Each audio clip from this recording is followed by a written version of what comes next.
Hi friends, మనము కొత్త కుండ వచ్చేసిందంటే పాత కుండలను పక్కన పెట్టేస్తూ ఉంటాము.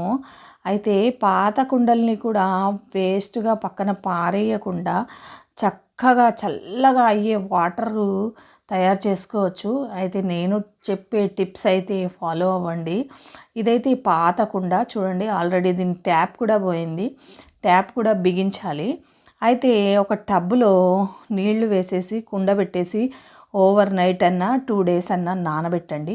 నీళ్లు మార్చాలి తప్పకుండా. తర్వాత రోజు ఇలా ఒక స్పూను ఉప్పు వేసి చక్కగా లోపల బయట అంతా రుద్దాలి. ఇలా రుద్దడం వల్ల ఏంటంటే ఆ హోల్స్ అనేటివి క్లోజ్ అయిపోతూ ఉంటాయి. కుండలో ఉన్న హోల్స్.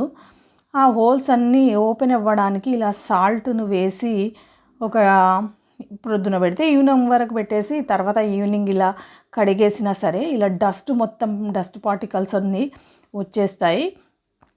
మళ్ళీ ఏంటంటే ఈ చక్కగా ఓపెన్ అవుతాయి దాని హోల్స్. చూడండి, ఇలా చేసిన తర్వాత చక్కగా ఒక 2-3 టైమ్స్ కడగండి.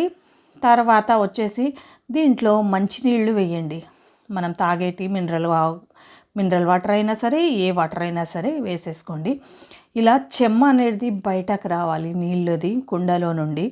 తర్వాత మనం జోరే బొంతలు ఉంటాం కదా, అది కట్ చేసైనా కట్టుకోవచ్చు దీనికి చుట్టూరా. లేదంటే ఇలా కాటన్ చున్నీలు ఉంటాయి కదా మన పిల్లలవి, ఇలా కాటన్ టవల్స్ వేస్ట్ ఏమన్నా ఇలా తడిపేసి దాని చుట్టూ పెట్టండి. ఇలా పెట్టడం వల్ల ఏంటంటే నీళ్ళు అనేటివి చల్లగా అవుతాయి. ఇలా క్లాత్ ఆరిపోతూ ఉంటుంది. నీళ్లు తాగిన ప్రతిసారి ఒక అర గ్లాస్ వాటర్ దానిపైన వేస్తూ ఉంటే ఆ క్లాత్ అనేది చల్లగా ఉండడం వల్ల, కుండలో చెమ్మ రావడం వల్ల ఈ నీళ్ళు అయితే చల్లగా అవుతాయి. నేనైతే స్టాండ్ పైన పెట్టాను. లేదంటే మీరు ఇసుక పెట్టేసి ఇసుకలో కూడా పెట్టేసుకోవచ్చు. నేను ట్యాప్ ఉంది కాబట్టి ఇలా స్టాండ్ పైన పెట్టాను.